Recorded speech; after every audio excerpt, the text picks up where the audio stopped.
नमस्कार दोस्तों। आज के हमारे इस वीडियो में हम आपके लिए उत्पन्ना एकादशी की पौराणिक कथा लेकर आए हैं। एक समय भगवान श्री कृष्ण और युधिष्ठिर महाराज के बीच संवाद हो रहा था।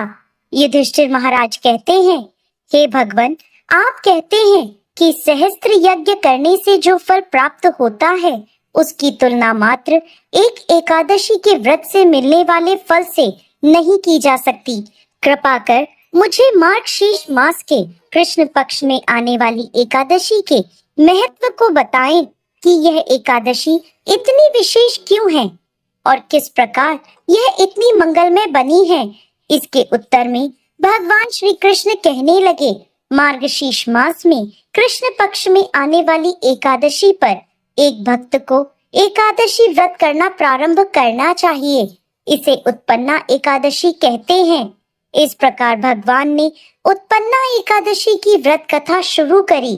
सतयुग में एक समय मूल नाम का एक अत्यंत भयानक दानव रहता था, जिसने अपने क्रोध और बाहुबल से स्वर्ग के राजा इंद्र सहित समस्त देवताओं को पराजित करके अपने नियंत्रण में कर लिया था।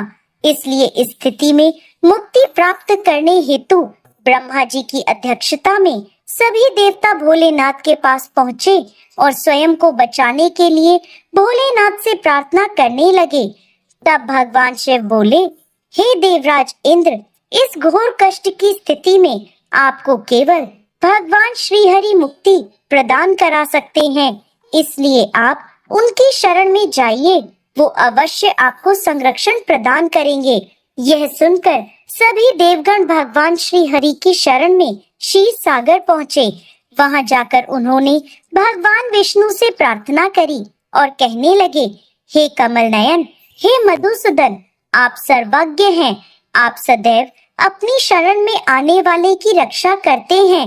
हे प्रभु, ब्राह्मण कुल में नाड़ी जंग नामक एक शक्तिशाली दैत्य उत्पन्न हुआ था, जिसने सभी देवताओं का संहार करने की प्रतिज्ञा ली थी, जिसका पुत्र है मूर दैत्य।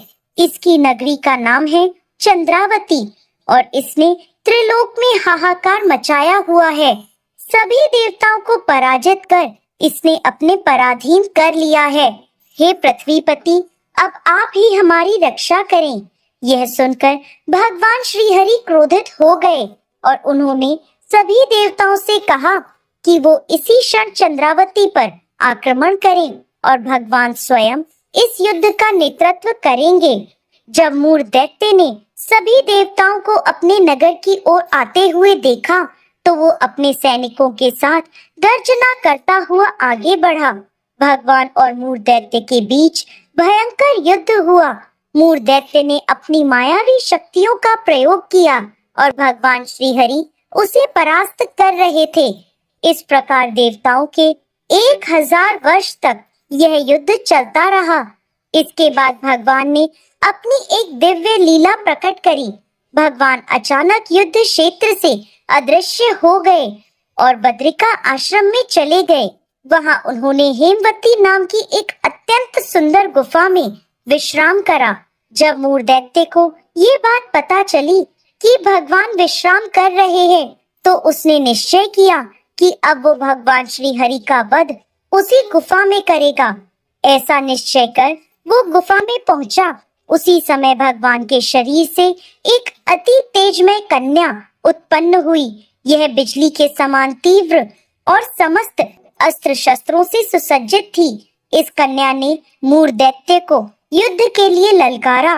इसे देखकर मूर भी आश्चर्यचकित हो गया।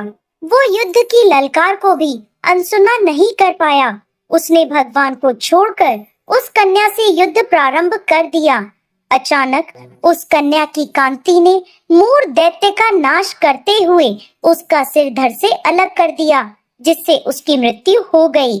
जैसे ही उसकी मृत्यु हुई, भगवान श्री हरि निद्रा से उठते हैं और उस तेजस्वी कन्या से पूछते हैं, देवी, आप कौन हैं और इस असुर का वध किसने किया?